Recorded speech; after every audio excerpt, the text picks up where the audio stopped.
tempo você tem que alcançá-lo de alguma forma. Porque ele tem que vir para os pensamentos de cima para ele saber te dizer: estou com raiva porque você não me deu meu sorvete. Eu queria tal coisa. Quando ele começa a nomear esses sentimentos, ele começa a trabalhar com planejamento. Entender que o que ele fez de regra, quebrou a regra porque ele estava me chorando, que você já tinha falado: tudo bem, eu entendi que você queria o sorvete. Mas para o autista você não vai falar tudo isso. Eu entendi, você quer sorvete. Mas agora não dá. Eu entendi, você quer sorvete. Podemos tomar depois de tal coisa. Raquel, mas isso é difícil. Gente, é extremamente difícil. Principalmente quando você tem que se regular primeiro. Quando você está do lado de uma pessoa que está te olhando e você fala: essa pessoa está me julgando. Gente, aprende uma coisa. Faz cara de samambaia e esquece do planeta. Sabe quando você está na igreja sentado? Gente, eu sou mãe de 2 meninos. Os meninos também não são ativos, mas eu trabalho. Sentei. Está ali. Hoje eles já sabem que quando a mãe olha, né? Mas antes não era assim. Então senta, levanta, pega o livro, aí você começa a criar regra. Na igreja a gente fica sentado. Para a criança do autismo isso é muito mais difícil. Porque tem hora que ele cansa. Sensorialmente é muito estímulo. É cheiro, é ouvido.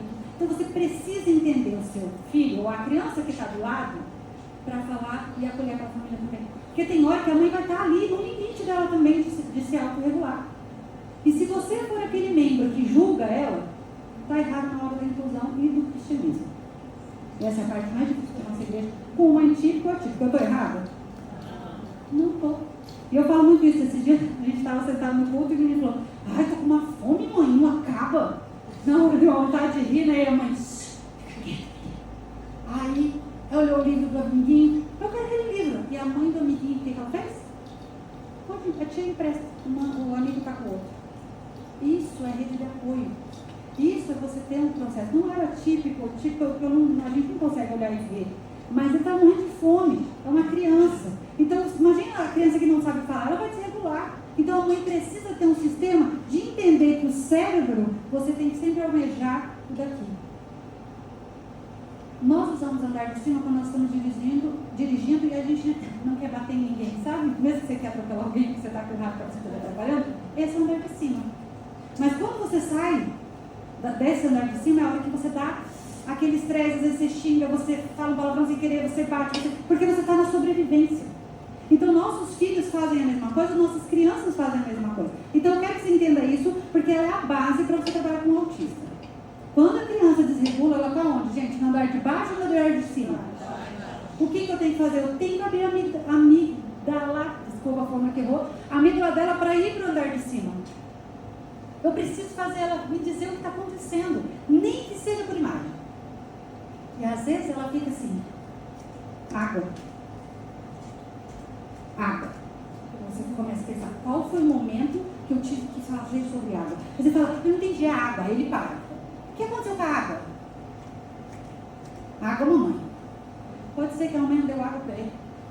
Ou a mamãe esqueceu a garrafa que ele queria. Até você chegar lá vai ser difícil, por isso que você é o detetive da comunicação. Mas a hora que ele começa, você dá a palavra, ele começa a subir para o andar de cima e ele começa a se autorregular. E eu vou falar para vocês, esse andar, eu tenho uma baixinha que ela é uma graça. Todo dia que eu chego no meu consultório, ela tem um momento dela de ela cantar e ela dá roda no meu consultório. Dentro da sala, vai na recepção, volta, quando ela vê tudinho, olhou tudo que tinha para fazer, ela senta. Vamos trabalhar agora. Vamos trabalhar agora. É o jeito que ela tem que se regular. E tem vezes que ela fala: a gente está brincando agora que eu tenho que participar da brincadeira, eu tenho que botar a minha ideia. Eu peguei ela com 11 meses. Então agora ela já fala, tá? Mas ela só quer ver o que ela quer. E aí eu falei: não, agora a gente vai brincar com o que ela quer. Agora é a minha vez de inventar a brincadeira. E aí eu falei: eu quero colocar as conchinhas na areia. E ela falava: conchinhas na areia não existem. E ela fala inglês, ela não fala em português. Comigo ela quer falar inglês. Mas aí se eu falo inglês, ela fala: você fala português. Eu falo inglês. E é o que lute. E eu falo, aí eu começo a fazer, e às vezes eu quero, mas eu quero falar inglês. Mas você não pode. É a regra. E eles levam isso muito a sério. Regra, gente, é para eles. Então, ter a empatia de você sentir o que eles sentem, se conectar, ter intenção, gente, a voz, o tom, a linguagem corporal. Porque às vezes você está ali tentando com a cabeça, mas o seu corpo está dizendo outra coisa. Então, assim, paciência, tem que para atender alguém. Esse menino não para. Cadê a monitora? Cadê a mangueira que vai correr? Dá vontade, gente. Quer ver que não ser um pode? A intenção sua precisa ser: ele custe o que custar. Eu estou na paz do Senhor para te atender. É difícil. É difícil, gente, porque você às vezes vem de correria, de vida corrida, de um dia cansado.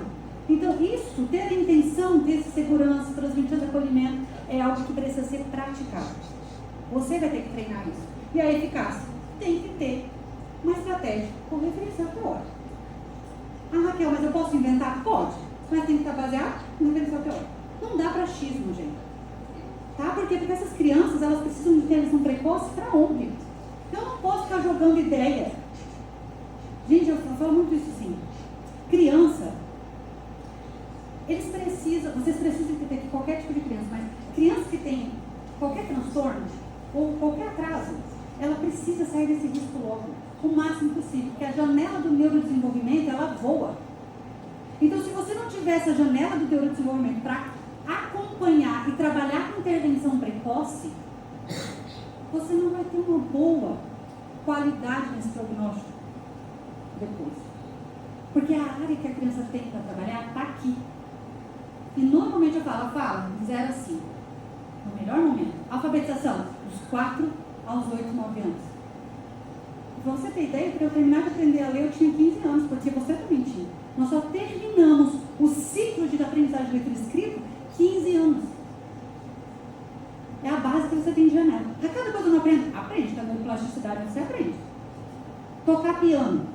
Criança que gosta de piano, entra para tocar piano. Eu acho que a partir dos 6, né? 6 anos?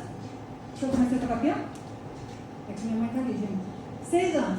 E aí, teve uma fase da minha vida que eu fiquei sem tocar. 20 anos, meu marido nem sabia o que era isso. Que eu tocasse. Quando eu comecei a tocar, a gente vê como o cérebro guarda coisas de infância. Fica na raiz porque eu treinei muito.